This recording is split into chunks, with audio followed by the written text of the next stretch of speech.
ബഹുമാനപ്പെട്ട അധ്യാപകരെ, എൻ്റെ പ്രിയ കൂട്ടുകാരെ, എല്ലാവർക്കും എൻ്റെ നമസ്കാരം. ഇന്ന് ജൂലൈ 21 ചന്ദ്രദിനം. ഭൂമിയുടെ പ്രകൃതിയായുള്ള ഏക ഉപഗ്രഹമാണ് ചന്ദ്രൻ എന്ന് നമുക്കെല്ലാവർക്കും അറിയാമല്ലോ. അതുപോലെ തന്നെ ഭൂമിയുടെ വെളിയിൽ മനുഷ്യൻ്റെ പാദസ്പർശനമേറ്റ ഏക ആകാശഗോളവും ചന്ദ്രനാണ്. 1969 ജൂലൈ 21 മനുഷ്യൻ ആദ്യമായി ചന്ദ്രനിൽ ഇറങ്ങുന്നത്.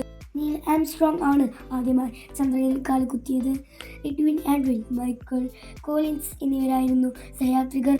ഇത് ഒരു മനുഷ്യൻ്റെ ചെറിയ കാൽവെപ്പ് മാനവരാശിക്ക് വലിയ കുതിച്ചുചാട്ടവും എന്ന് വിശേഷിക്കപ്പെട്ട ഈ സംഭവം മാനവ ചരിത്രത്തിലെ നാഴികക്കല്ലുകളിൽ ഒന്നായി ഇരുന്നു. ചന്ദ്രനെക്കുറിച്ച് ഇനിയും ഒരുപാട് കാര്യങ്ങൾ കണ്ടെത്താൻ സാധിക്കട്ടെ എന്ന് ആശംസിച്ചുകൊണ്ട് ഞാൻ എൻ്റെ വാക്കുകൾ നിർത്തുന്നു. നന്ദി, നമസ്കാരം.